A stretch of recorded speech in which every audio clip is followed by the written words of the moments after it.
እግዚአብሔር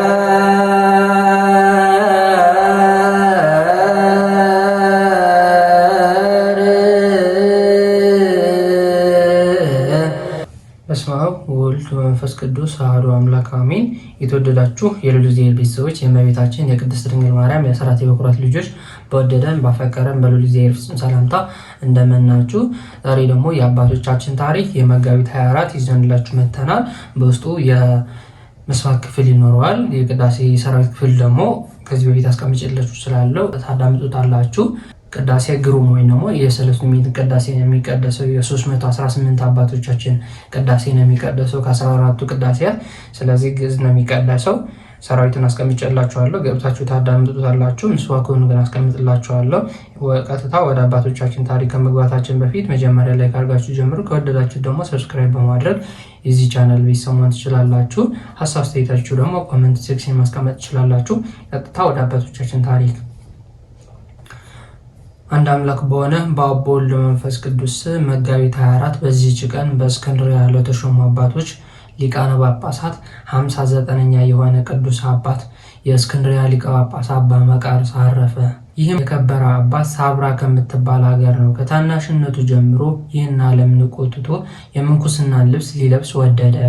ወደ አስቄጥስ ገዳምን በመግባት በታላቁ በአባ መቃርስ ቤተክርስቲያን ውስጥ መነኮሰ። በተጋድሎም ተጠመደ። ከእርሱም በጎ ስራዎችና ትሩፋቶች ተገልጸው ታዩ። ከእርሱ አስቀድሞ የነበረ ሊቀ ጳጳሳት አባ ቆዝሞስ ባረፈ ጊዜ ኤጲስቆጶሳቱ ይሾሙት ዘንድ በአንድ ምክር ተስማምተው ለእስክንድርያ ሊቀ ጳጳስ አድርገው ያለ ፈቃዱ ሳይወድ በግድ ሾሙት። ወደ እስክንድርያም ይዘውት ሲሄዱ እግረ መንገዱን ከተወለደባት ሀገር ደረሰ። እናቱም በዚያች በሕይወት አለች። እርሷም የዚህን የኃላፊውን ዓለም ክብር የምትጠላ እግዚአብሔርን የምትፈራ እውነተኛ ሰው ነው። ወደ እርሷም እንደመጣ ስለ እርሱም በሰማች ጊዜ ልትቀበለው አልወጣችም። ነገር ግን እርሱ ራሱ እርሷ ወዳለችበት ቤት ገባ። ተቀምጣም ትፈትል ነበረ። በሰላምታም ልትገናኘው ያልተነሳችው ያላወቀችው መስሎት እኔ ገሌ ልጅሽ አይደለሁምን? ለምን ሰላምታ አትሰጭኝም ወይም አላወቅሽኝም አላት። እርሷም እኔ ሳውቅሃለሁ፣ ራስን ያላወቅህ አንተ ነህ። በዚህ በሊቀ ጵጵስና ክብር ሆነ ከማይህ ሙተህ ተገንዘብ ባየሁ በወደድኩ ነበር። ከአሁን በፊት የምትጠየቀው የራስን ኃጢአት ብቻ ነበረ። ከዛሬ ጀምሮ ግን በምዕመናን ሁሉ ኃጢአትም ብላ መለሰችለት። ከዚህ በኋላ ሁለቱም በአንድነት አለቀሱ። ይህም እናቱ የተናገረችው ነገር በልቡ አደረ። ስለ ራሱ ድህንነትና የምዕመናንን ነፍሳቸውን ለማዳን መጻሕፍትን በማስነበብ በምክርና በመግሰጽ እያነቃ ሲታገል ኖረ። ዳግመኛ በእውነተኞች ካህናት ምስክርነት በቀር ካህናትና ኤጲስቆጶሳት ከመሾም የሚጠነቀቅና የሚጠብቅ ሆነ። ከቤተ ክርስቲያኑ ገንዘብ የማይገባውን ምንም አይወስድም ነበር። ኤጲስቆጶሳትና ቀሳውስት ወገኖቻቸውን ጥቅም ባሏቸው በቅዱሳት መጻሕፍት ቃል በምክር ይጠብቋቸው ዘንድ ያዛቸው ነበረ። በሰላምታና በጸጥታ ሆነው በማርቆስ ወንበር 20 ዓመት ኖረ። በሹመቱም ወራት አብያተ ክርስቲያናት ተቃንተው ተስተካክለው ያለመቋረጥ በጸሎትና በቅዳሴ ተሰርተው አገልግሎት ሲሰጡ ኖሩ። ከዚህ በኋላም በሰላም አረፈ። በጸሎት የምትገኝ በረከቱ ከኛ ጋር ለዘላለም ትኖር አሜን። ሰላም ለሊቀ ጳጳሳት መቃራ ማህገረ ሳብራ አቂበ መሬቱ አጽና እንበለ መከራ እንተ መሃረቶ በሰናይ ምግባራ ተሰወ ተዘከረ ለእሞ ነገራ። በዚህ ዕለት ደግሞ አይሁድ በጌታችን ላይ አጽንቶ መከሩ። ለእርሱም ክብር ምስጋና ይሁን ለዘላለሙ አሜን። ጌታ ሆይ ከብልጽግናቸው ብዛት የተነሳ ብዙ መባ ካገቡት ይልቅ የዳዊቱን አነስተኛ መባ እንደተቀበል ለሁል ጊዜ ከሚያገለግሉ ኃይላት መላእክትን እያሳሰቡ ችግሬ ጊዜ የማቀርብልህ ምስጋና ተቀበል። እናንተም ቅዱሳን ነቢያት፣ የወንጌል ሰባኪያን ሐዋርያት፣ ሰማዕታትና ጻድቃን፣ ትጉሃን መላእክት፣ ፍጹማን ደናግል እንዲሁም ደጓጎች መነኮሳት ሆይ ልጅ አዋቂ ሳይለይ የምንሰበስብበት የጉባኤ ቦታ ባርኩ።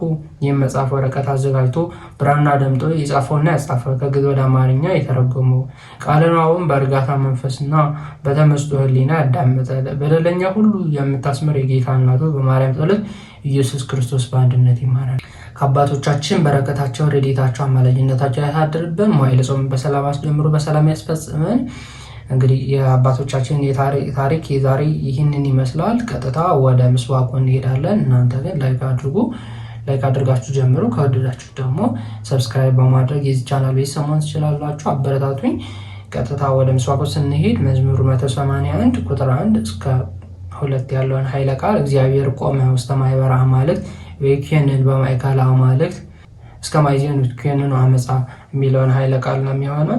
እዚህ አስቀምጥላችኋለሁ። ነገ የሚነበበው የወንጌል ክፍል ደግሞ ማቴዎስ ወንጌል ምዕራፍ 26 ከቁጥር 1 እስከ 6 ያለው ኃይለ ቃል ነው የሚነበበው። እግዚአብሔር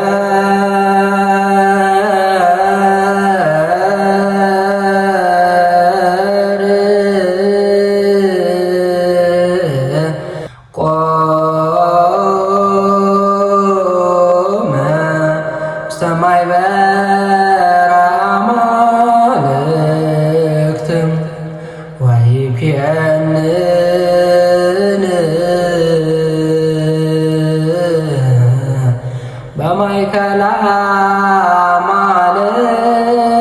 አማልክት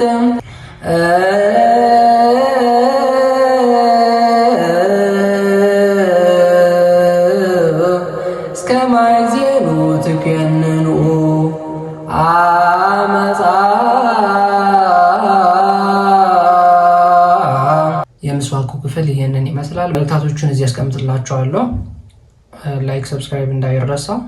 መልካም በዓል ይሆንላችሁ።